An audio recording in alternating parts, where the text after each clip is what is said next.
Okay, we are live. Good evening, everyone.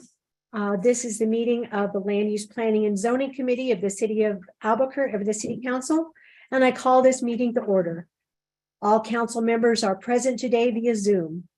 This is a remote or online meeting where all participants will be on a video or audio conference. Members of the public have the opportunity to address the committee if they have signed up for public comment per the rules published on the agenda and on our website Friday. We will call for the speakers when we get to the individual agenda item you signed up for. Here are the public comment ground rules. Comments are to be addressed to the committee members only. Each participant has 2 minutes to present. Any disruptive conduct will result in a removal from the meeting. We will now go to agenda item A, R74. It is approving the University Metropolitan Redevelopment Area Plan, R74. I am introducing for Councilor Davis. I move a do pass. Second. That's a pass and a second. And councilors, we will now hear from the Metropolitan Redevelopment Agency, Mr. Bruner.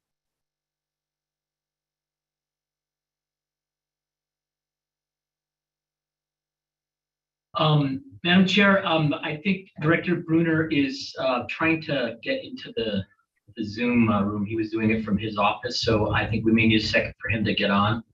Great. This is all a practice run, everyone, so we're working on this.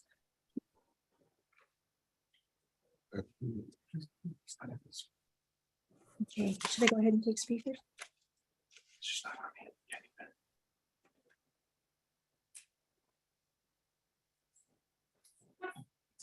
I would sing for you, but I think we would lose everyone. So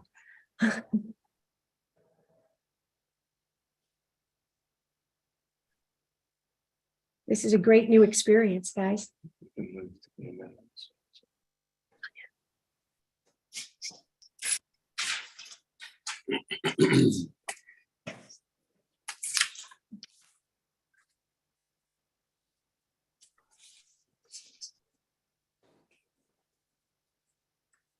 Mr. Bruner's having a little problem getting on, so we're kind of trying to fill airtime on this practice run.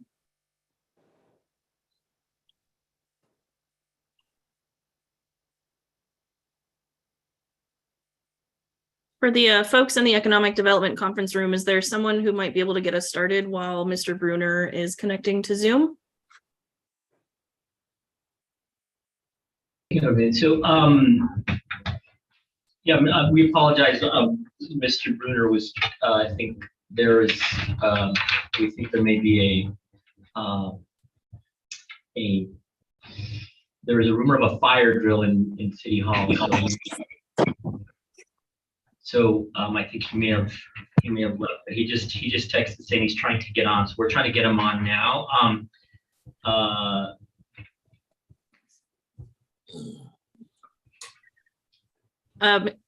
Ms. Morris, I wonder if you might be able to get us started while we're waiting for Mr. Bruner, and if not, we can just hang tight. Madam Chair, councillors, I'd be more than happy to. So R74 is the approval of the Metropolitan Redevelopment Area Plan for the University MRA area.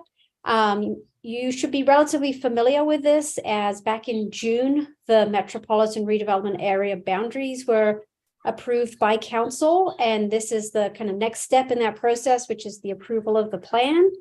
I see that Siren has hopped on, and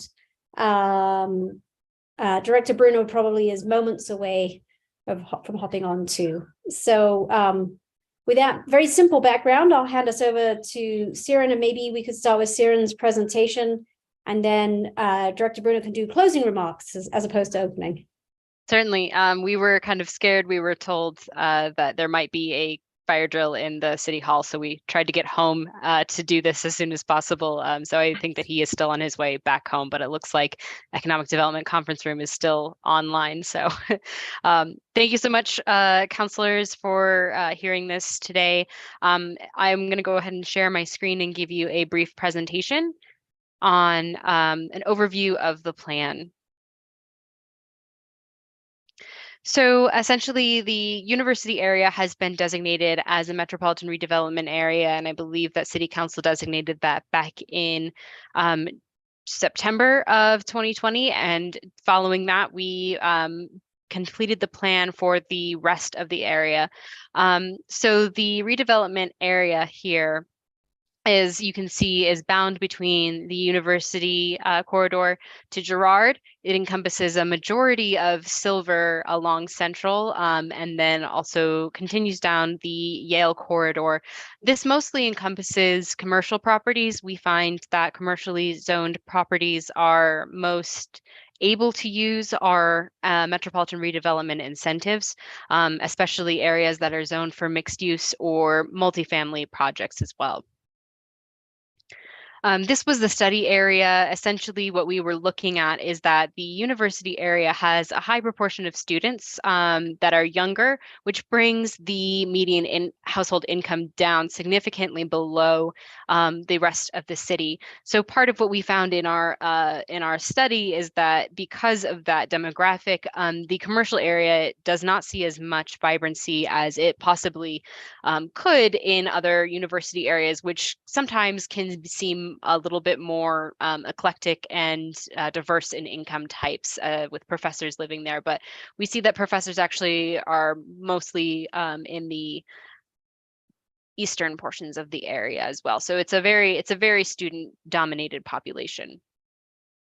We did a lot of community engagement surrounding the plan to gather feedback on what we could do to improve the conditions in the university area. We had a Zoom community meeting in February of 2022, and that was essentially to go over the designation boundaries that I showed you earlier, and collect preliminary ideas for the plan. We had 55 attendees to that, which is a pretty great outreach and attendance for planning projects. In March of that same year, we held a planning process at the Near Heights Community Center where we offered free dinner and drinks and gathered input on the plan. We had different subject area tables. So we had some subject areas that were on specifically housing, on crime, on beautification in the streetscapes, on business improvement districts as well. And we got a lot of great feedback on that. And we spoke to a lot of business owners who became interested in being involved in some sort of business improvement alliance. And I'll tell you a little bit more about that and how it's progressed later. And then in June, we reviewed the draft of the Metropolitan Redevelopment Plan and collected feedback on that. Throughout the process, we also collected ongoing business and property owner surveys to kind of identify what business owners are experiencing in the area so that we could tailor our action plans to the needs of the business environment as well. We, of course, also attended several neighborhood association meetings on multiple occasions with University Heights, Victory Hills, and Silver Hill. We conducted a real estate market analysis, which showed some really great strengths and also some really interesting weaknesses. So the vacancy rate in the area is very, very low. It's less than 1%, which can be a good thing or a bad thing. Essentially, it's a good thing because it means that a lot of people want to live there. It's also a bad thing because it can increase rents in properties that might not actually need to collect that much rent because there is such a high demand. It also indicates to us that there is not enough supply of housing in the area. And a lot of the projects in the area are old. They are falling apart and they're not using a lot of the land that they could be using. As you can see kind of in this typical multifamily university area photo down here, a lot of the land is dedicated to parking and it's only a 2-story structure when they might be able to go up to 3 or 4 stories depending on the zoning in that area. And we've also seen that there's not a lot of multifamily projects going in there. There's only been one project in the area since 2008, and they added 12 units, and that was in 2022, and you can see that highlighted up here. So these are the kinds of units, unit types, and they did actually a pretty high density in that area, which is good because we're utilizing the land they essentially, the community said that they like this type of development style where it's between, 2 to 3 stories. I know you can't see it back here, but there is actually a second story. This is a raised area. We also contracted with RS21 to do a mobility study to identify who is visiting the area and how much time they're visiting the area as well. And we find that, of course, as is expected, we see a lot of people returning to the neighborhood during the student sessions. You can see that from July to August, we see a significant increase of folks coming back to the area. And one thing that we found very interesting is that there are a lot of people who are coming from over 35 miles away, which indicates to us that they might be coming from areas outside of Bernalillo County and possibly even as far as Santa Fe or Los Lunas. This one also was in the Yale corridor. They have significantly fewer visitors to the area. That might be because it's further away from the university, and they also don't have as much retail or food services in the neighborhood as well. And we find that one of the interesting things that we found is they see a lot of increased activity when there are neighborhood events and sporting events nearby as well. So from all of our background research, we identified 5 catalytic strategies. The first is to build a diverse mix of new housing options, both higher density and kind of the lower density styles that we saw earlier. We find that we really need more student housing and workforce housing, but because of the market conditions, we also would like to develop some market rate housing in the area as well to diversify the incomes and kind of strengthen the business market and the economic base for places in the area. We want to strengthen and diversify the commercial environment. We found that there's a 25% vacancy rate in retail environments there, which is extremely high. And, you don't really expect that from a university district. In a lot of other university districts across the country, we see much stronger retail atmosphere. So we're hoping to identify ways that we can attract additional potential businesses and also possibly programs to improve the storefront facades and do any kind of tenant improvements that could bring new businesses to the area. We want to improve the pedestrian and bicycle realm. When you think of the university area, you kind of think of it as walkable, but when you actually go out there and get on the streets, there are, the sidewalks are not always in great condition. There's not a lot of lighting.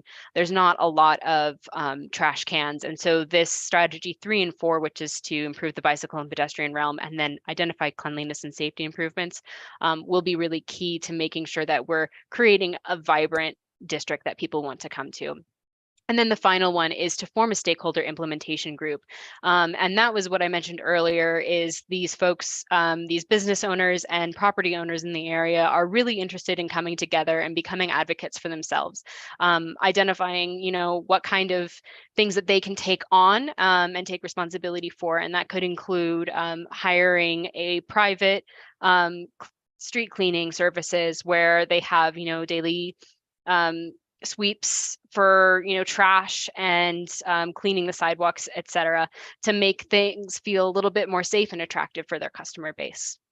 They're currently in the process of possibly forming a bid, and that is actually involving UNM and CNM, which is a really exciting development. We found that in a lot of other university districts, it's really important to have the partnerships of the local universities to create these vibrant areas. I spoke a little bit to this, but this is the stakeholder implementation group. They've called themselves Cubed, which is the Central University Business Enhancement District. And that's made up of small and large businesses, UNM and CNM, the neighborhood association, some property owners and potential developers in the area or existing developers in the area as well. So that is what I have for you today. And Petra, I'm not sure if you'd like me to stay for questions from the counselors.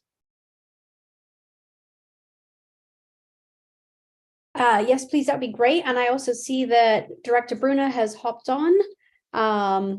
And so maybe we can turn to Director Bruna. Oh, thank you. Thank you, Petra. And I apologize for my lateness. There was a fire alarm and had to evacuate and try to find a way to get on Zoom. So we're really excited about this plan at the MRA. I currently serve as the MRA director. I'm also the acting director of economic development.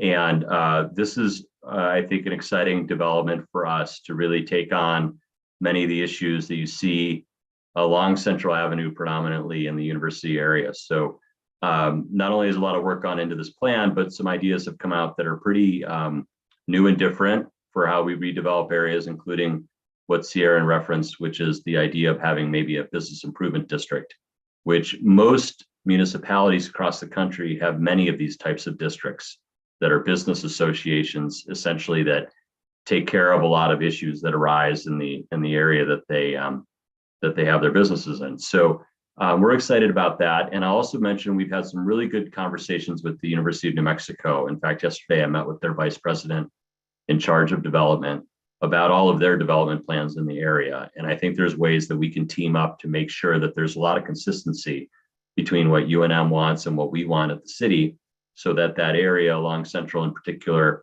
really is an exciting place to not only go to school, but go to restaurants and go to retail activities and live in the area as well. So we've been very optimistic about what can come out of this plan. And with that, I'll turn it over back to Petra. Thank you. Ms. Morris? Madam Chair, do any of the councilors have any questions for myself or for MR staff? Thank you. Counselors? I don't see any. Oh, Councilor Benton. Thank you, Madam Chair. Yeah, I do have a quick question for the MR staff and Mr. Bruner, perhaps, or Ms. Listko. There is an MR area directly south of this one, not adjacent, because this one stopped short of Yale, stopped short of Cesar Chavez by one block.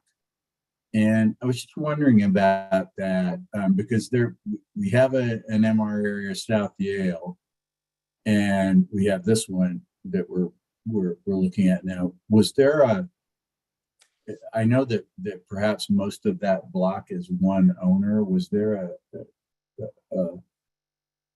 a reason why that was left out, or maybe they didn't want to participate, or just seemed curious that one block was left out just directly north of Cesar Chavez Boulevard? Councilor Benton, I think I can answer that question. So the MR area that you're referring to the south is the Clayton Heights MR area.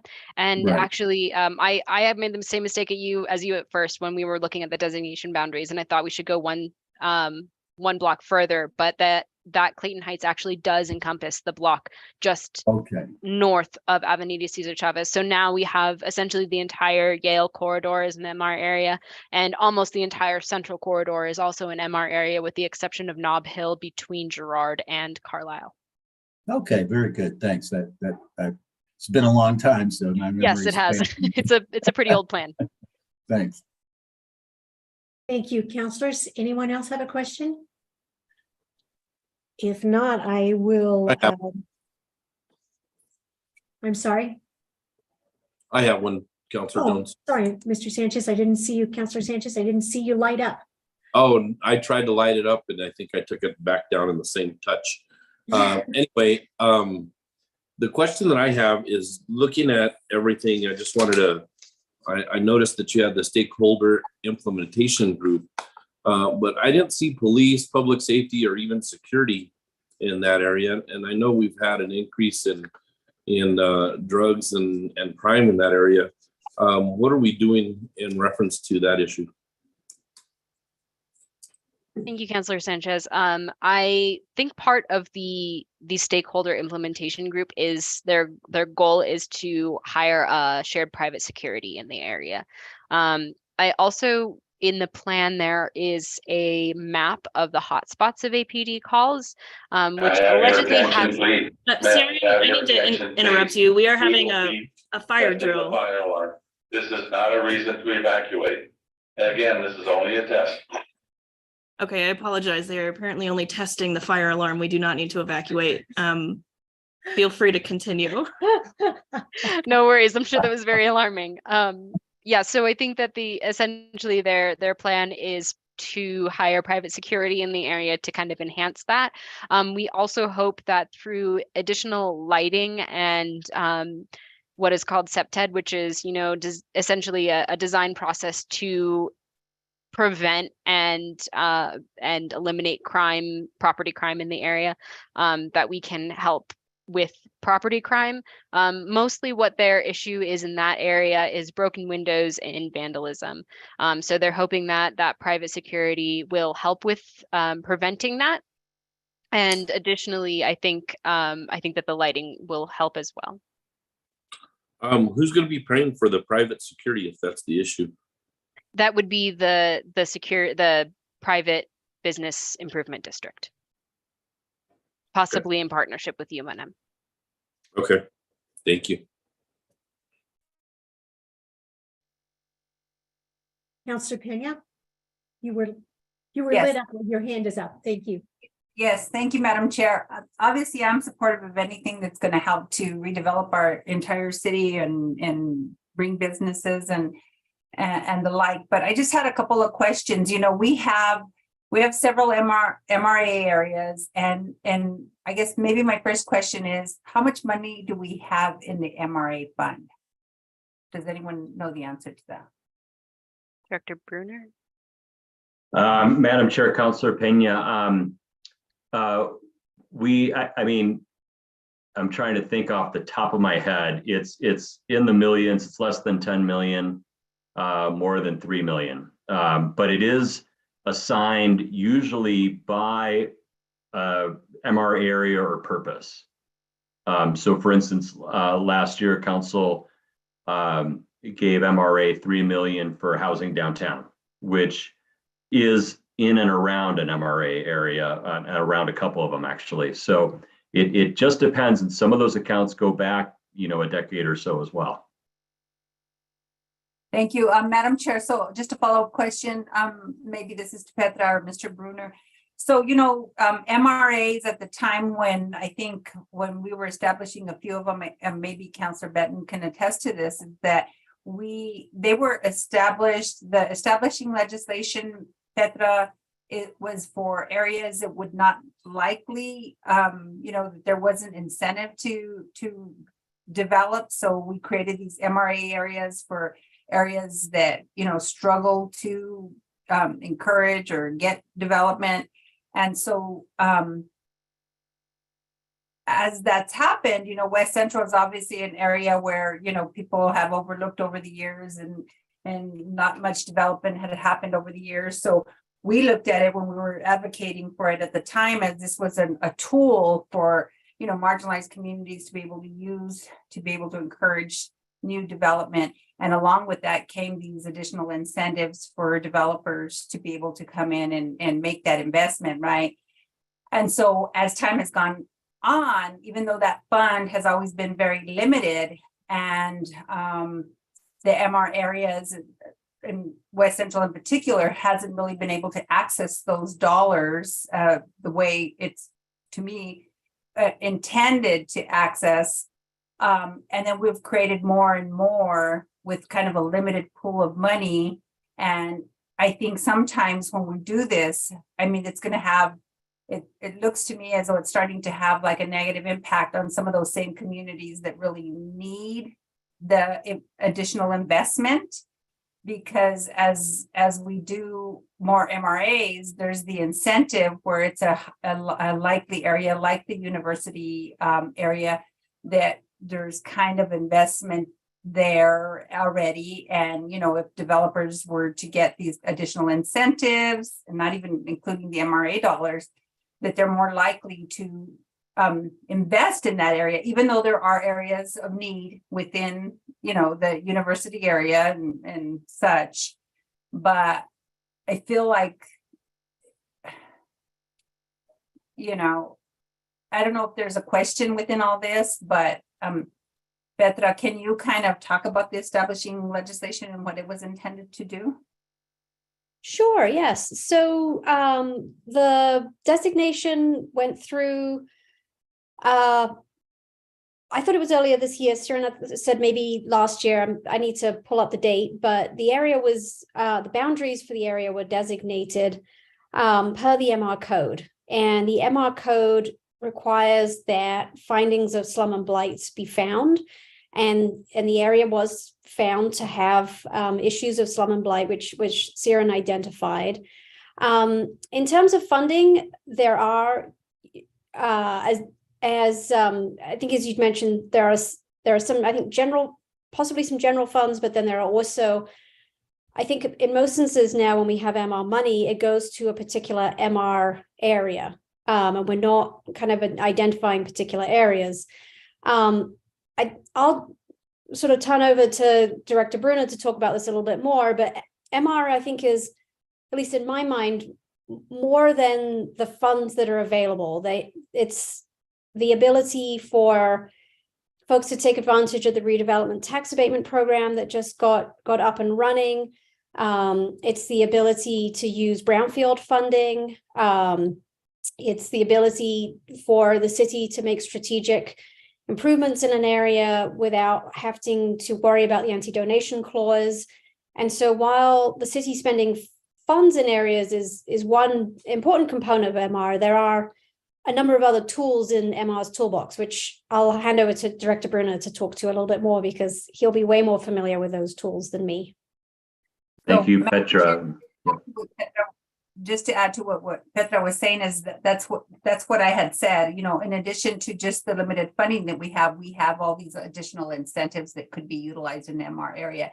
I guess the point I'm trying to get back to is that, you know, we've created so many MR zones within the city that sometimes within these zones there are more areas that are less likely to need that designation, although there are blighted areas throughout the whole city. We can actually then designate this whole city as a blighted area, right? Because every single community in our city has certain blight. But what I'm saying is that, are we now watering down the intention of the MR for districts that really need that additional investment and incentive to encourage? Because for me, what I was told many years ago was that it encouraged developers, because of the additional incentives, to come to areas that not likely go to.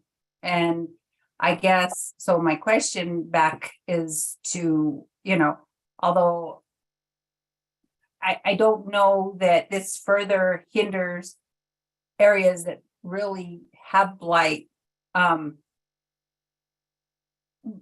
additional MRs, continually adding additional MRs.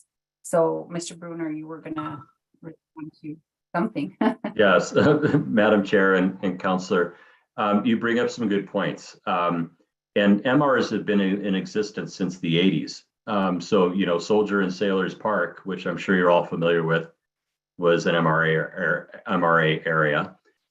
So it's gone through also different styles of interest from the council and the mayors in the past in what they want to accomplish. Sometimes it's heavily weighted towards housing, or maybe towards commercial or something else. But you know, I think if you compare us to other redevelopment organizations across the country, there's probably more we could do. We're pretty limited. And when we declare an MRA area, we might do a couple commercial projects in that area, but not the entire area. So sometimes we don't really get a true, what you might call blight. We don't have a home ownership program or a home repair program or a small business lending program that other cities might have that would really do more comprehensive work. So then what you end up seeing, I think, is a couple projects here or there, and it is based on developers who have the appetite for it.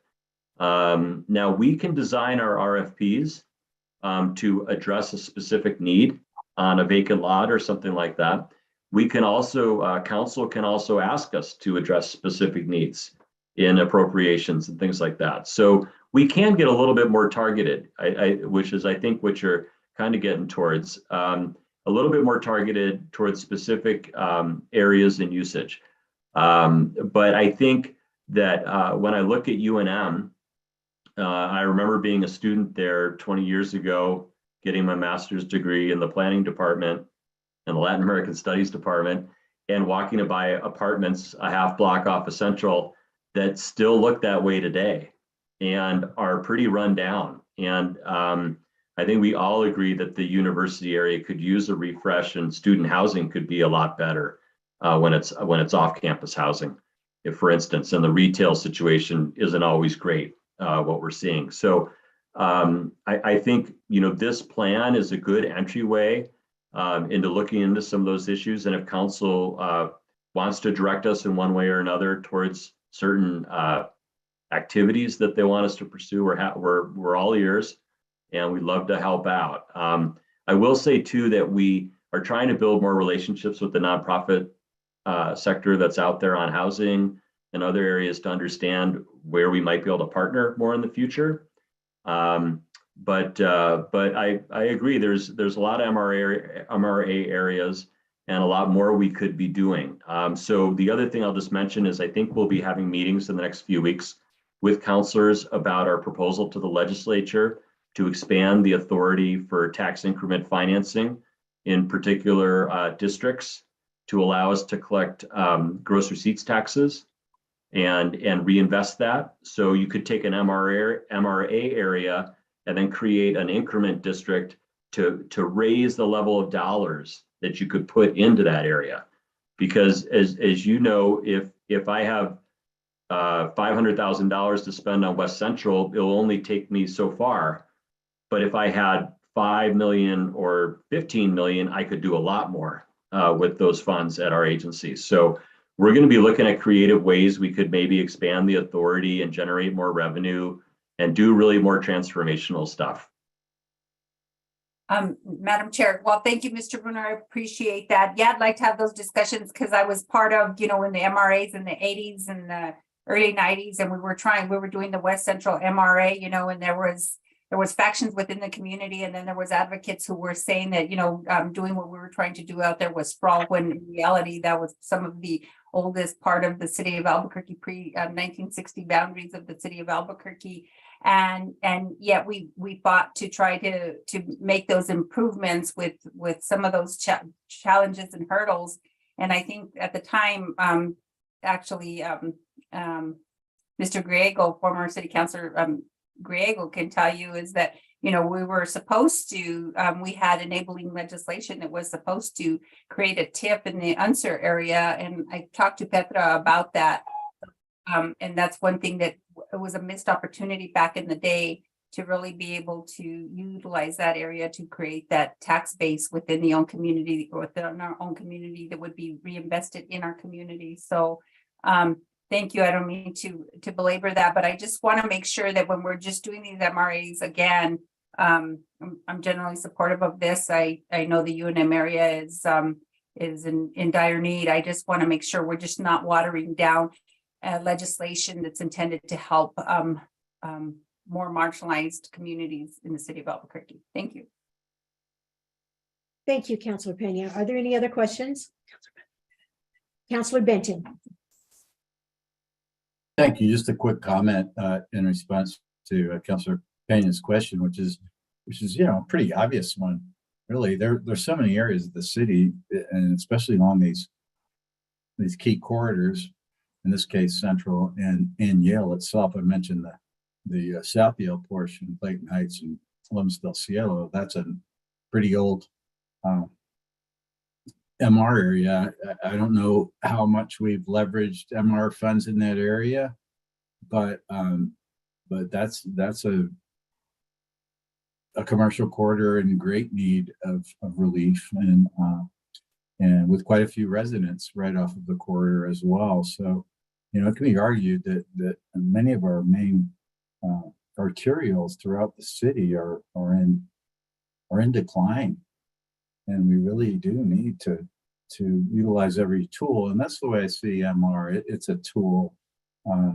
It's not a zero-sum game that, you know, if we keep adding them, then there's going to be less for any one. I do think it's upon us, though, as counselors, to, as the ultimate budgetary body, to beef up what we're doing with MR. I'm sure Director Bruner will have no complaint about that statement, but because it is a great tool. It gives us a lot of flexibility that we don't have otherwise in incentivizing investment. So I think Councilor Pena brings up an important point. And, you know, we recognize there are a lot of our older commercial areas, you know, you set aside the newer, shinier areas, they're not in need. But up and down these major corridors, businesses and neighbors need help. And I think this is one of them. It's no longer in District 2, so I could just ignore it, but I won't, because I know there are a lot of great people and great small business people along in this entire area up and down Yale and Central who need a boost. So strongly in favor of this designation. Thank you, Madam Chair. Lord Benton, councilors, are there any other questions? Yes, I have one, Councilor Jones. It's just basically a comment. And now that there's 3 councilors on the west of the river, I could envision something going on and leveraging something like this all the way from the biopark all the way up to the new visitor center. So I hope we could all get together, the 3 councilors that I just mentioned, and support something like that. So thank you. Just a comment. Thank you, Councilor Sanchez. Any May I other? have your attention, please? May I have your attention, Thank please? you. There I don't know has if been you a can all hear fire our fire emergency alarm behind reported us, in but the it's building. Please distracting. evacuate the building by the nearest exit. If there's no other Do not comments, use the elevators. I would like to move amendment number 1. Madam Chair. Yes. We have one public commenter signed up to speak Oh, I'm tonight. sorry. I will ask Mr. Cornelius to go ahead and initiate public comment for this item. Thank you. Thank you. Thank you, Madam Chair. We have one speaker, May I Loretta have your attention, Naranjo please? Lopez. May I have your attention?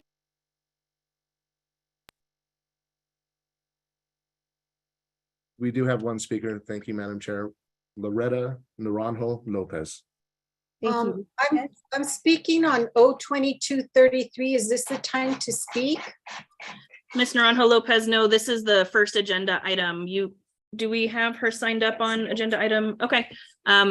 We do have you signed up for O33 and we will call you at that time. Oh, good. Okay, thank you. Ms. Naranjo Lopez. Any other comments, councilors? If not, I would move a do pass, which we've already done and seconded. I'd like to move amendment number 1 in your iPads. Ms. Morris, would you like to talk about that? Sure, I'd be happy to. So the first amendment in your iPads, this is talks a little bit about the zoning section. So one of the key recommendations in this plan is that a future action is to consider the zoning in the area from Central to Silva and from Yale to Girard. And this amendment just clarifies some of that language to make sure it's really clear that this is about the development standards that has been looked for.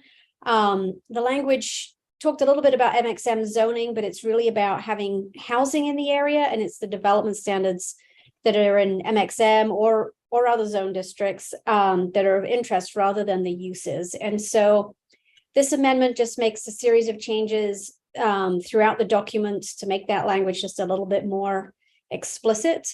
Council staff reviewed this language with MR's staff and also with the University Heights Neighborhood Association, and the email and the amendment was emailed out to the public as well prior to this meeting. Please. Thank May you, I Ms. have Morris. your attention, please? Councilor Benton, There you has have a been a question? fire emergency report. No, we will not listen to that. No, all kidding aside. So yeah, I was glad to hear the University Heights Neighborhood Association is, again, this is represented this area in the past, and not even in the recent past now, some of it. But the that they're in favor of this language, which is aspirational. This is not changing the zoning code, but saying that these are things that need to be looked at in that immediate area, because without better housing, as was stated, some of the old properties as stated by Director Bruner, I believe that I remember though, they look exactly as they did. However, they're with much more wear and tear.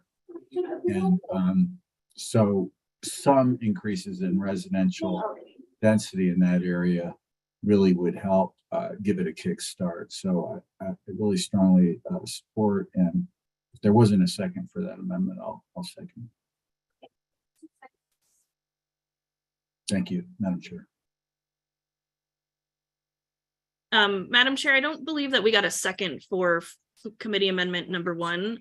Okay, I see Councillor Feeblecorn has raised her hand. Thank you. Thank you. We're a little distracted here. Our fire alarms keep going off. You might be May I able to have hear your them. attention, please? And we can barely hear May I anything have that's your going on. attention, please? So, but we There are has been a safe. fire emergency reported in the building.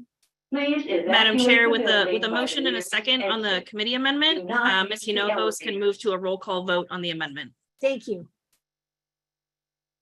Ms. Hinojos. Counselor Benton, Yes. Counselor Feeblecorn, Yes. Counselor Pena, Yes. Have your attention, please. Counselor May I Sanchez, have your attention, please? There has been a Counselor fire Sanchez, you are emergency muted. reported in the building. Please evacuate the building. Yes. to the nearest exit. Counselor Do Jones. not Yes. use the elevators. Thank you. That passes unanimously. Thank you. Thank you, counselors. I know this is very distracting and very loud here.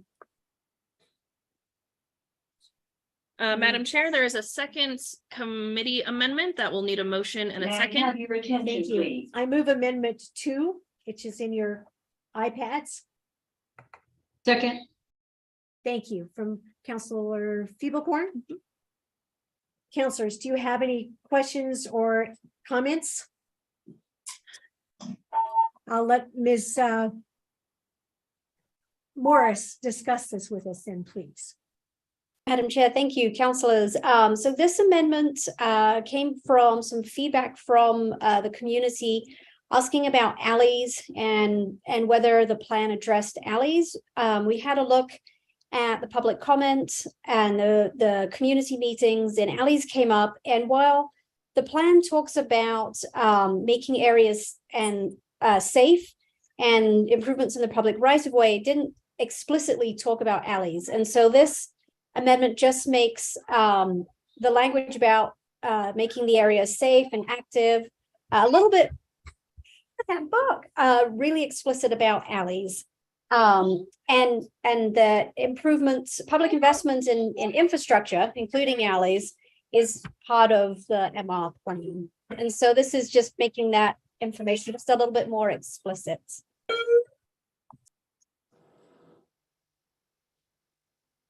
Ladies and gentlemen, we apologize for the inconvenience. We are done with our testing. You should not hear any more sirens or strokes. If you do, it will be an actual emergency. Have a wonderful evening. Thank you, ladies and gentlemen, for your patience.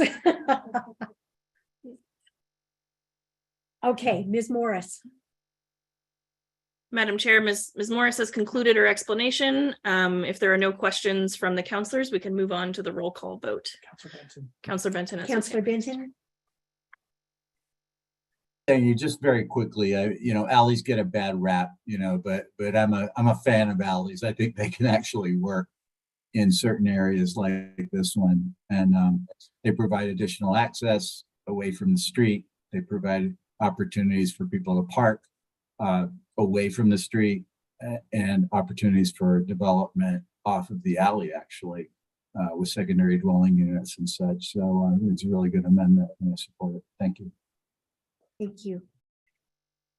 Councilors, that will conclude. So we have a motion and a second on amendment number 2. All those in favor?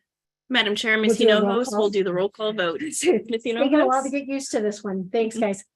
Counselor Benton, Yes. Counselor Feeblecorn, Yes. Counselor Pena, Yes. Counselor Sanchez, Yes. Counselor Jones. Yes, That passes unanimously. thank you.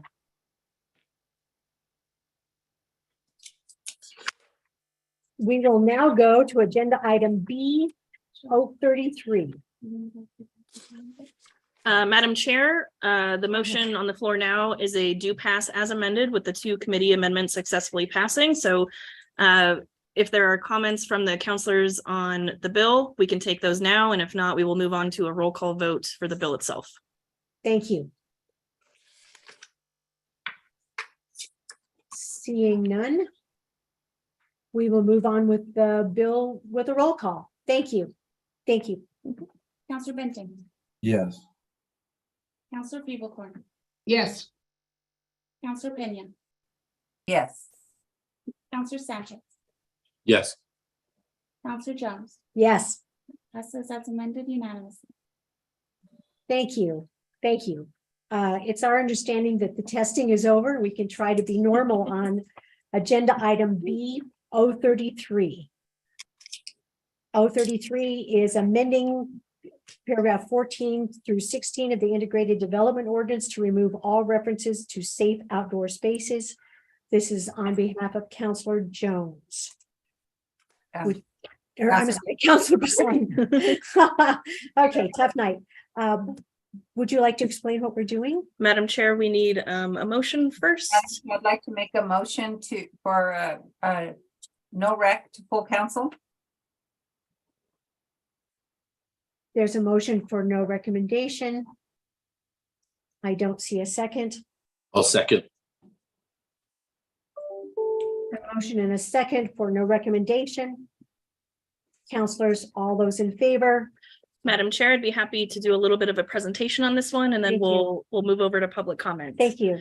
I'll just give a brief overview of the bill. So if approved, this ordinance would remove all references to safe outdoor spaces within the integrated development ordinance, effectively eliminating it as an allowed land use in Albuquerque's zoning framework.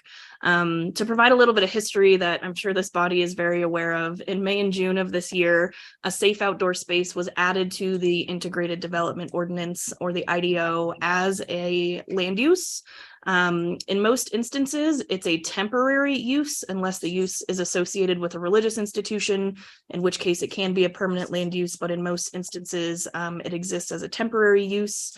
The council approved the temporary use in a variety of both mixed use zoning districts and non-residential zoning districts, and adopted several use specific standards that seek to regulate the use in a way that kind of defines how that use looks on the ground, including a variety of items such as bathroom requirements, setbacks from lot lines, needs for management plans, etc. This request was considered by the Environmental Planning Commission during September of this year. The Environmental Planning Commission held one hearing, took public comment, and considered the matter. There were about 10 public commenters at this EPC hearing, most of which were in favor of the bill. Again, being in favor of the bill means removing safe outdoor spaces from the IDO. The planning department staff recommendation on this request was that it should be denied. The planning department staff, in the work they did on their staff report, felt like the request was not adequately justified. For a text amendment to the IDO to occur, 3 sets of criteria have to be properly justified. So the first one is that the proposed amendment is consistent with the spirit and intent of the comprehensive plan as amended, and with other plans and policies adopted by the city council. That's criteria A, found in the IDO. Criteria B says that the proposed amendment does not apply to only one lot or development project. And criteria C says that the proposed amendment promotes public health, safety, and welfare. The applicant for this request, Councilor Bassan, provided a letter of justification to the Environmental Planning Commission about how those 3 criteria have been met for the request. So it was the Environmental Planning Commission's duty to consider if the request was adequately justified or not. The body did ultimately end up recommending that the request be approved on a 4-3 vote. There were 2 commissioners absent at the September hearing, so it was a 4-3 vote, but that still did affirmatively send the recommendation to council that the matter be approved. There was one condition that the EPC ended up recommending, and the way that EPC recommendations, or I'm sorry, conditions of approval work in this instance. If a counselor wanted to pursue that recommendation of approval, they would need to propose an amendment either here at the committee level or at the full council level. The one condition of approval was that even though safe outdoor spaces should be eliminated in its entirety from the IDO, that there should still be a definition of a safe outdoor space in the IDO. Planning staff felt that for purposes of, I suppose, continuity, as there may still be some safe outdoor spaces on the ground, if this is to be removed from the IDO, that the definition would be helpful. Council staff has not been approached by any counselor to draft an amendment to that effect to keep at least the definition in. So that one condition of approval at this time is not on the table. There are several safe outdoor spaces that are either pending applications or they have been approved or in some cases appealed. If this request is to be affirmed by the council and safe outdoor spaces are removed from the IDO, a couple of things happen. One, any safe outdoor space that already has an application in prior to the time that safe outdoor spaces is removed may continue. The planning department will be obligated to consider the request under the rules that were in place at the time that that application was submitted. And the same is true for any that have been already approved. I noted in my staff write-up, let me get my paperwork back here, that at the time that I did my staff write-up, I had some metrics for you that I now cannot find. Okay, there were, as of November 10th, there were 2 approved safe outdoor spaces. One of those, which has been appealed, it was remanded back to the planning department, and the planning department is still considering that request. So that one is technically in the approved bucket, even though it's under appeal right now. 2 denied applications for safe outdoor spaces, 1 withdrawn application, 2 that are currently under review, and 2 that are awaiting review. As we continue tonight's discussion and we hear from counselors and the public, it's important that we don't talk about site-specific requests as a part of this bill. This bill is considering the policy consideration behind a safe outdoor space from a zoning perspective about whether that land use should exist in the IDO. Counselors, as you know, site-specific applications are quasi-judicial matters. We should not be talking about those outside of a formal appeal process. So this is also a friendly reminder to the public that when we get to the public comment section, if you are here to talk about a specific site, please keep your comment generic. Keep it broader to the policy behind a safe outdoor space about whether safe outdoor spaces as a land use should exist in the IDO framework or not. That is what is on the table for the counselors tonight. And we do run the risk of running into quasi-judicial issues if we start talking about any of the sites, especially perhaps the one that is currently under appeal and has been remanded. Counselors, with that, I would be happy to stand for any questions about safe outdoor spaces, how they work in the IDO, or the proposal that's on the table. Thank you. Counselors, any questions? Counselor Benton. Thank you. I would like to ask Ms. Schultz with regard to the discussion at EPC on this. I understand that not all the members were present, but and there were a handful of folks who spoke from the public on it, some of whom supported it, SOS, and some didn't. But what was the nature of the discussion by the commission in coming to the conclusion that they supported this removal? Madam Chair, Councilor Benton, thank you for that question. I can dive into that a little bit. So the decision was clearly pretty split at the EPC if it was a 4-3 vote. So for those who were in favor of the request, again, being in favor means removing SOS from the IDO. a lot of the commentary surrounded the perception that these would be dangerous land uses, that this is not regulated enough in a way that would not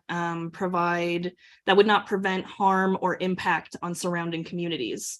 And the justification from some of the commissioners' perspective was without kind of adequate protections and without knowing that these are successful measures, that it's not an appropriate land use in the IDO. To comment on the other half of the discussion, the other commissioners' comments were, well, we don't know that for a fact. We haven't seen one kind of be built yet or tried and tested. And how can we kind of anecdotally know that these are going to be dangerous without knowing it? A lot of the commentary was surrounded the idea of public safety and kind of off-site impacts that a safe outdoor space could bring to a community. Councillor If I Benton. may, Madam Chair, continue. Yes, So, please. so those off-site impacts, what was the nature of that discussion? Madam Chair, Councillor Benton, some concern that unhoused folks may be wandering around surrounding communities or bringing illegal drug activity into surrounding communities. Some commentary about kind of cleanliness of how clean a safe outdoor space would be maintained, not only within the safe outdoor space itself, but on the sidewalk and kind of streetscape surrounding that safe outdoor space.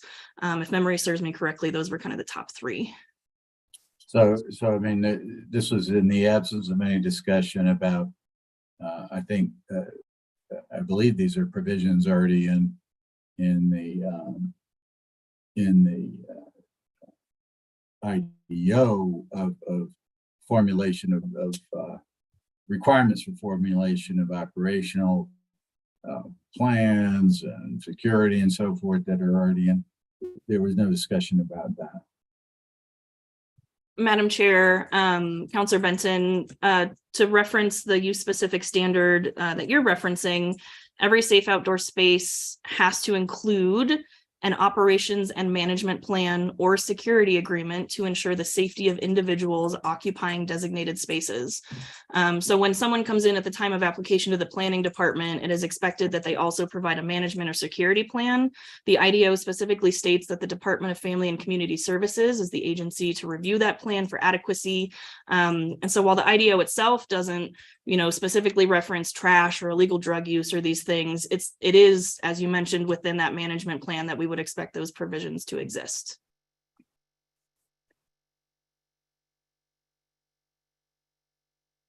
Okay. Yeah, I mean, I'm concerned about the nature of the discussion at EPC especially when they didn't, several of their members not present and so forth, and a small number of people discussing it. I'm concerned, councilors, that there wasn't really a complete discussion there, and I'll just leave it at that. Thank you. Thank you, councilors. I believe that's it. We need to move to public comment. Madam Chair, if there's no other comments from councilors, we could move to public comment. Thank you. Thank you, Madam Chair. Our first speaker is going to be John Salazar, followed by Christopher Ferrara.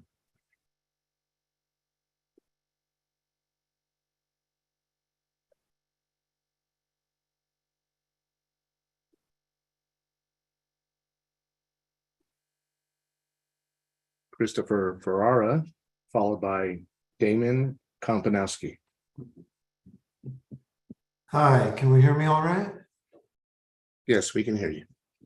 Thank you very much. I really appreciate being heard here. And I guess I just want to talk about this from my point of view. I'm an educator and I do care about the unhoused. And I want to talk about how the way that this is structured within the IDO is simply not the correct way to solve this problem. So most of the uses for safe outdoor spaces are falling under that temporary status as allowed under the IDO. But the very nature of it being a temporary use forbids the actual things that are making safe outdoor spaces effective in other parts of the United States. So we want to talk about things like having food service, full security, strong community engagement, and long-term stability. That's what makes safe outdoor spaces effective. And the very fact that we're using this in a way that's temporary under the IDO, that makes these things less successful. It's using the temporary use under the IDO in a way that it's not designed for. And I kind of want to pull the nature of that. So within the IDO, when you look at what temporary uses can be used for and how long they can go for, 10 days, 30 days, 30 days, 7 days, 60 days, 30 days, 1,460 days. That's safe outdoor spaces. Then 45 days, and 3 days. So you can see really clearly that the safe outdoor spaces are being used for a time length that's just 24 times longer than the longest possible use. Thank you. Damon Kompanowski, followed by Joshua Glass.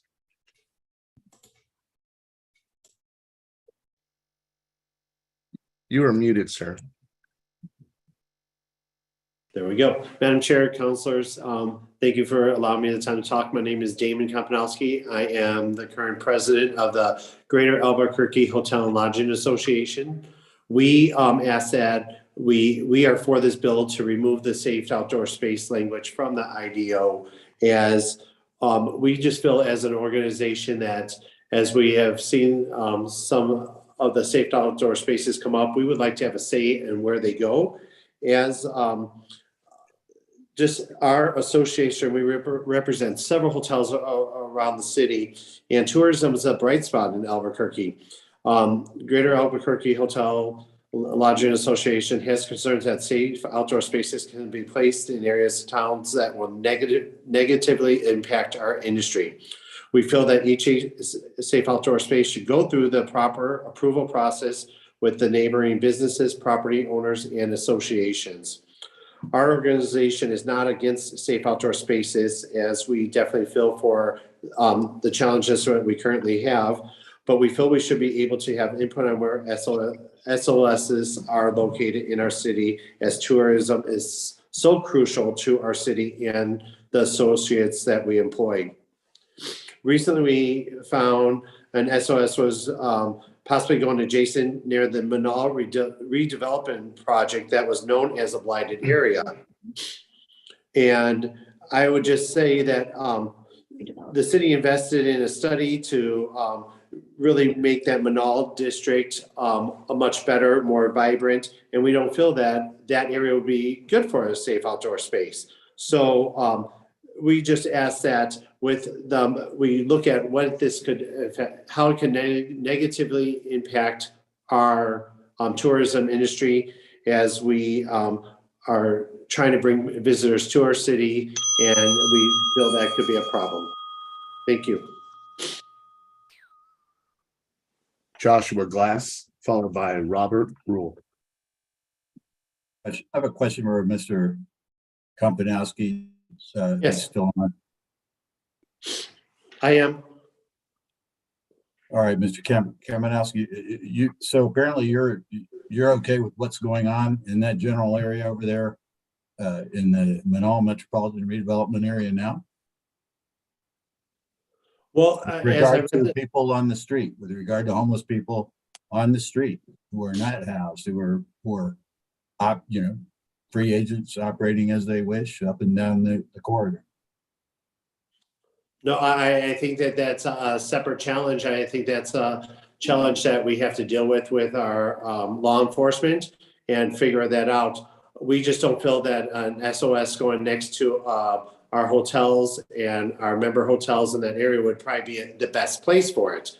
That's why we just think that the SOSs should be removed from the IDO, as we should come together and look at that. We actually have a meeting with, tomorrow, actually, we invited the city and Kalia from, it's skipping my name right now, the name of the current SOS is out there. Mr. Kompanowski, I gotta jump in and say we cannot discuss site-specific safe outdoor spaces tonight. I totally understand. That's why I wasn't bringing it up. I was asked a question about it.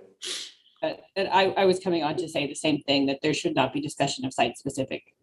Absolutely. Yeah, and my question, to be very clear, Madam City Attorney, it had nothing to do with any site-specific situation, but rather with the conditions in that Metropolitan Redevelopment Corridor. Absolutely. I understand.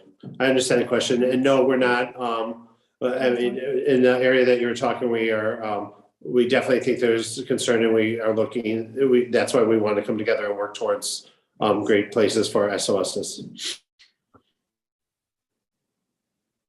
Thank you. Counselors, any other questions? Counselor Pena. Thank you, Madam Chair. Just a quick, not related to any site specific, but Counselor Benton mentioned that if people were pleased with what was happening in a certain area currently, creating any outdoor space does not, and this is a question for the staff, maybe Shanna, I don't know if Petra's on, but it would, people can still come and go as they please and still hang out in the same areas, correct? Whether we have a safe outdoor space or not. Madam Chair, Counselor Pena, yes, people would be free to kind of come and go from the safe outdoor space. The intention of the safe outdoor space as a land use is intended to give them somewhere to kind of permanently set up either a tent, a light vehicle, a car, or a recreational vehicle, somewhere kind of safe to put their things. Thank you. And Madam Chair, I just wanted to follow up with that and just to say that, you know, I think that's kind of a misnomer that people think that because of a safe outdoor space, that would be somewhere where people had to go. People can do exactly the same thing they're doing, even if they reside at a safe outdoor space. Is that correct? Madam Chair, Counselor Pena, certainly no one will be forced to go into a safe outdoor space if they do not want to. It's an option. Thank you. Counselor Benton. Yes, Counselor Benton. To be very clear, these spaces in general, I'm not talking about any specific one, but these spaces in general require a set of rules, security. There's not any tacit ability for people to congregate around them outside of the gates of these spaces. These spaces take a handful of people, 30 to 40 people, typically maximum, off of the streets. And that's what they're about. Thank you, Madam.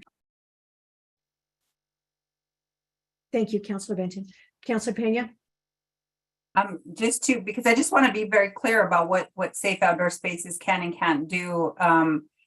So if somebody decided outside the gate to congregate on a public sidewalk, they still could. Is that accurate, Michelle? Madam Chair, Counselor Pena, there are other kind of existing city laws and ordinance that may come into play to that question about obstructing public right-of-way and those kinds of things. But generally speaking, yes, public right-of-way can be used by the public. Okay, thank you. Thank you. Counselors, any other comments? We'll call the next speaker, please. Thank you, Madam Chair. Our next speaker is Joshua Glass, followed by John Salazar. Good evening. Thanks for the time. My name is Josh Glass. I'm the Executive Director for Sunset Memorial Park. We kind of feel like we've had this thing crammed down our throat. And I'm not going to be specific to which SOS or which SOS here, but our neighborhood, our business neighborhood has been already deeply impacted by the homeless or unhoused, as they're often called. We've seen so many businesses closed. We've seen, doors shut, fences going up everywhere.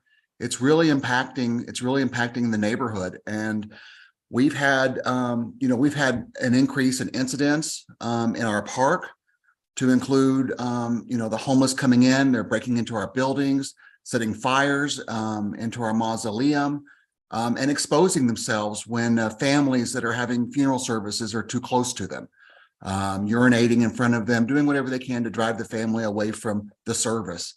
We're very concerned about having more homeless in the area.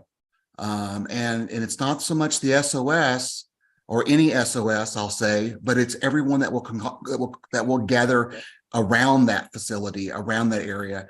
And I've sat in a lot of meetings over the last few weeks, even months on this. I have seen no solid safety and security plan for any SOS.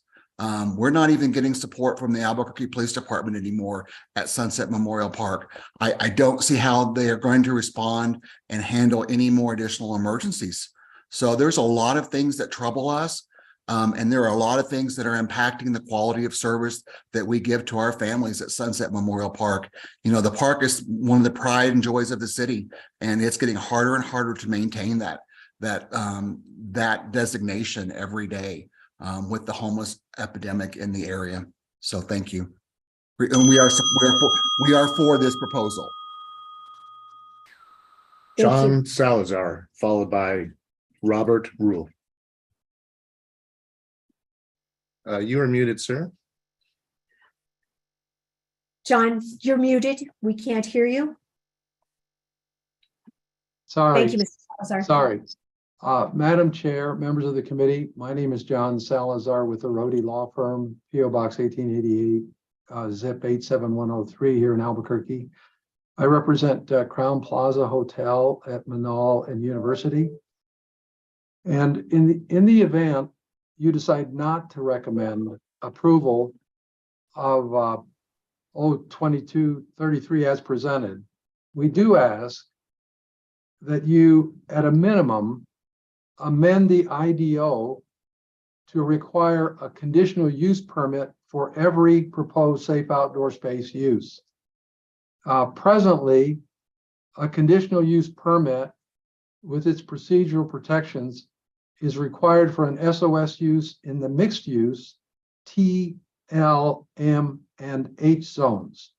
However, for SOS applications in 4 zones, the non-residential C, commercial, business park, light manufacturing, and general manufacturing, there is no requirement for notice, public hearing, or even an opportunity for neighbors to be heard and present evidence before city planning makes a decision on an application with no required notification of the approval.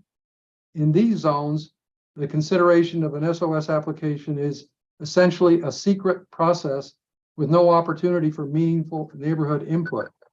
These zones exist in every council district. Residential neighborhoods and retail businesses often abut and adjoin these zones. Surely, it was never intended by the council that an SOS application could be approved in secret. Therefore, we simply request that at a minimum, you amend the IDO to require that every SOS application, which constitutes a land use change, go through the conditional use process, which requires notice, a public hearing, the opportunity to be heard, and notice of the decision. Thank you. Thank you, Mr. Salazar. Councilors, any questions? Thank you, Mr. Salazar.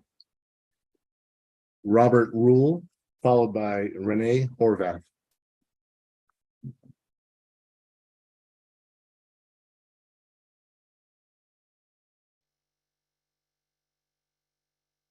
Renee Horvath, followed by Julia Fong.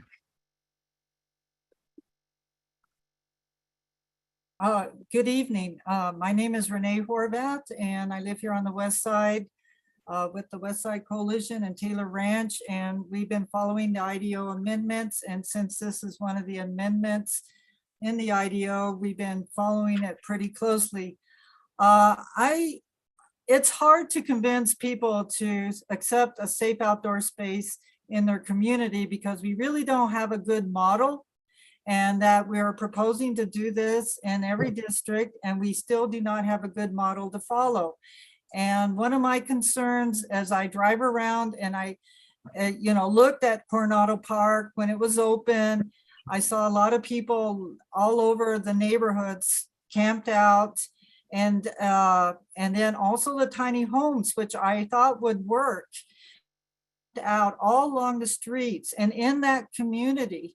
And they seem to attract people camped outside along the streets, not just outside their gates and up and down the streets.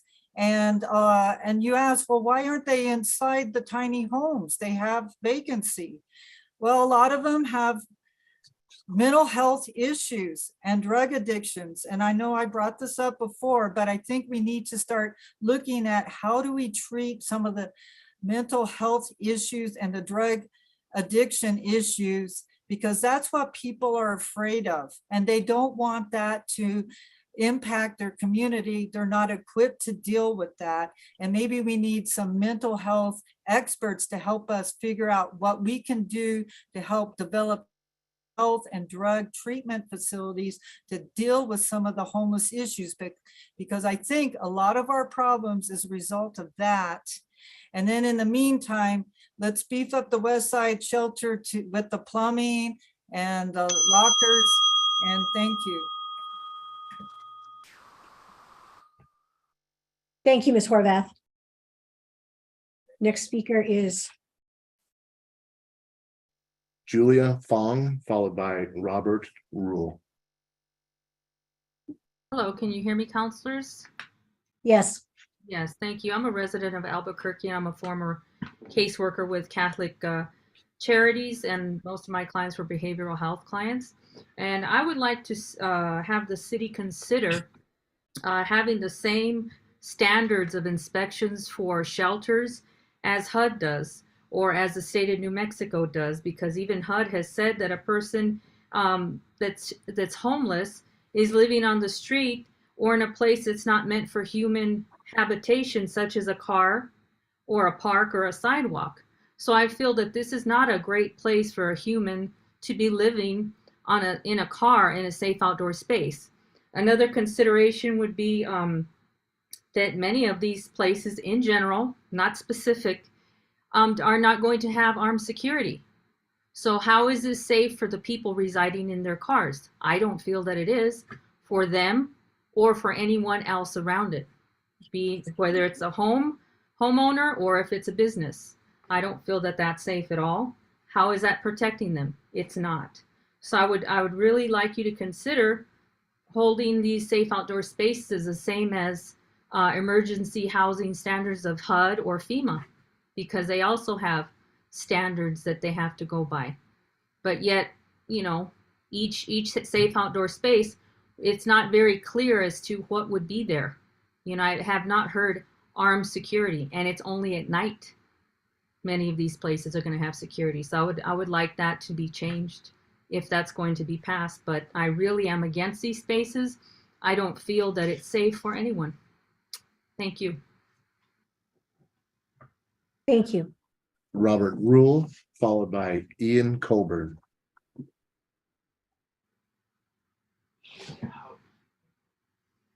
that good? Mr. Rule? Ian Colburn. Good evening, council. Can you hear me? Yes, we can hear you. Hi, my name is Ian Colburn. I'm a resident of Santa Barbara Martinez Town neighborhood.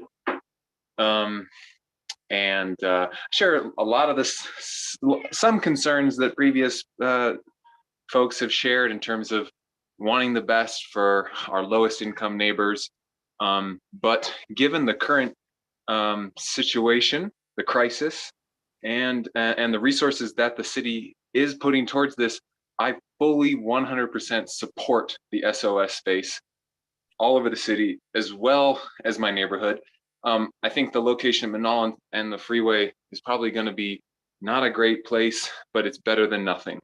And, I hope the council continues to do all they can. And I know they're getting a tremendous amount of pushback from property owners, but I think the way we've been showed this issue by our politicians and our media has really skewed people's thinking. And if we really start to think again that these are our lowest income neighbors that are suffering on the streets, and not making this an individual issue, but rather a systemic issue, looking at the system, caring about the people and not blaming them, we'll see that the SOS is an important first step to bringing compassion back to our city. And us property owners need to understand that the fear that you have of someone camping down the street probably it pales in comparison to what those people living on the street must be feeling every day. So again, Martinez Town, Santa Barbara neighborhood, I'm part of the city, the neighborhood association. I 100% support the SOS. I do not think we should make it harder in the IDO for future SOSs. Thank you for taking feedback. I yield my time. Madam Chair, that concludes public comment. Thank you. Would you like to give us a little more report on this, please?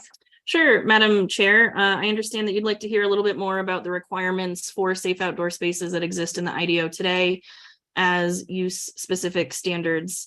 I'm going to do kind of a high-level overview of these use-specific standards. I'm not going to just read the zoning text to you directly, but would be happy to dive into detail on any specific standard you'd like to hear more about.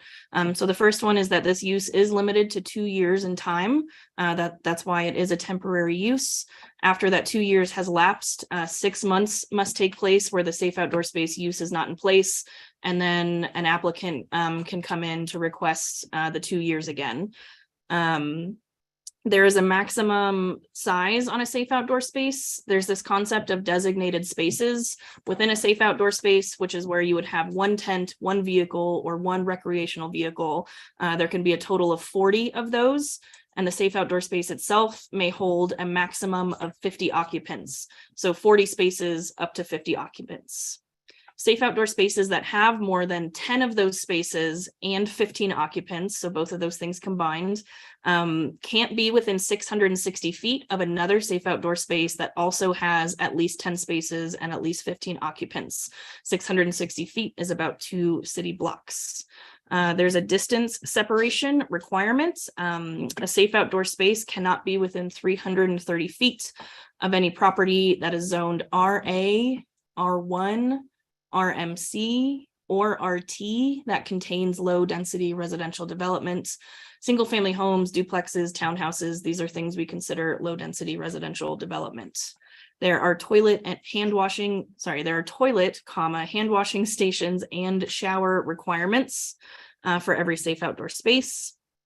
And there are setback requirements for those lavatory facilities to say that you can't have those bathrooms right up against a lot line in most instances. If a safe outdoor space is going to be housing only folks in tents, there has to be an opaque wall or a vegetative screen at least 6 feet high around the area that the tents are in. We talked a little bit about this earlier. Every safe outdoor space has to include an operations and management plan or security agreements. And some of the details behind those agreements are that the Department of Family and Community Services must review that. The plan or agreement has to indicate on-site support on a 24 hours a day, 7 days a week basis. The management plan has to include language that no registered sex offender shall be allowed in the safe outdoor space as well. Every safe outdoor space has to offer social services and support facilities to its occupants. Safe outdoor spaces are prohibited adjacent to major public open space. Major public open space is a defined term in the IDO and includes things like the bosque, the foothills, the petroglyphs, etc. And the total number of safe outdoor spaces shall not exceed 2 in every city council district. There are some carve-outs for religious institutions who are doing a safe outdoor space. They do not have to comply with all of the use-specific standards I just listed. Most of them they are not exempted from, but religious institutions do have a little more leeway than a non-religious operator. Madam Chair, those are the requirements that the council adopted in June for safe outdoor spaces. Thank you. Thank you. Councilor Benton. Madam Chair, Ms. Schultz, is there also not a 2-year limit with a possible 2-year extension on any given approval. Madam Chair, Councilor Benson, yes, thank you for that clarification. That temporary use framework that I mentioned at the beginning allows for a safe outdoor space to exist for 2 years. At that 2-year point, the safe outdoor space may come back to the city and request a 2-year extension. So the potential for 4 years, and then that 6-month lapse kicks in that I mentioned, where you can't do the use at all before the temporary cycle could start again. Thank you. Thank you. Councilors, any other questions? I would like to make some comments since I've refrained from this. I did introduce this piece of legislation, this 033, on behalf of Councilor Bassan. But I cannot support this legislation because we do need to do something for the people. And the legislation is, we are looking to take care of the people. We have a very good safe outdoor space plan. It should be passed. We should work on it. It gives different areas of the city. It says, as we've had explained to us, the sizes, the length of time that they're there, how they have to be managed, what's going on. It seems that we're looking at something that we're running afraid of, and yet we don't have too many options. We don't have real housing for people. Some people aren't mentally or physically able, or for whatever reason won't go into real apartments or housing. But we can keep them safe, keep them off of our streets, keep them out of our neighborhoods, and try to offer help to them too. This isn't just a one-way street. We're not just taking care of us. We need to take care of them. And if we simply say no safe outdoor spaces, kick them off the streets, kick them out of every open space that they can find, what's plan B? Somewhere we have to find out something that will work for our city. And I believe that the safe open spaces is something that we can try. It is a trial basis. It is specific areas, as has already been stated. And I am very much in support of the safe outdoor spaces, especially on the trial period that's laid out in the legislation. So with that, you know how I'm going to vote. And I would hope that the rest of you understand that the only way we can help people is to build a way to help people, or we will not be able to fix this problem that we all know we have in every area of the city. Downtown, uptown, residential areas, west side, there isn't an area of the city that isn't affected by this. So it's not just those people, it's all of our citizens of Albuquerque, and we must make a stand and try to do something. And this seems like something that is worth trying.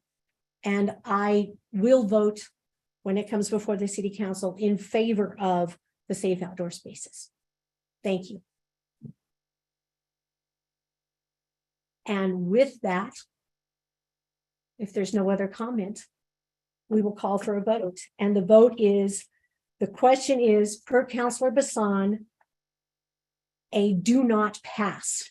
Madam Chair, the motion on the table from Councilor Pena is a motion of no recommendation up to the full council. Thank you. Sorry about that. A motion of no recommendation. So, councilors? Ms. Hinojos, do you want to go ahead and do the roll call vote? Councilor Benton.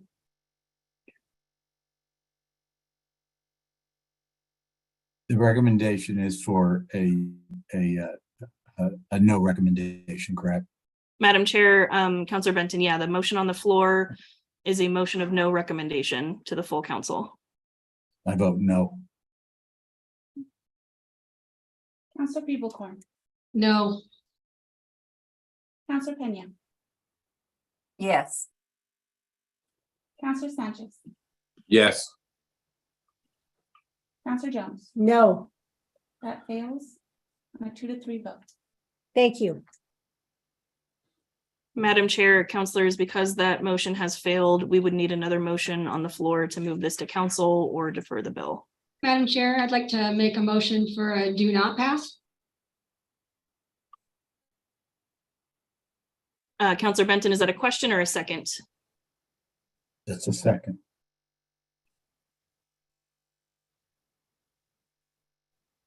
Would you, there's a motion and a second to do not pass. All those in favor, let's take a call. Counselor Benton, Yes. Counselor Pivocorn, Yes. Counselor Pena, No. Counselor Sanchez, No. Counselor Jones. Yes. That passes on a 3-2 vote.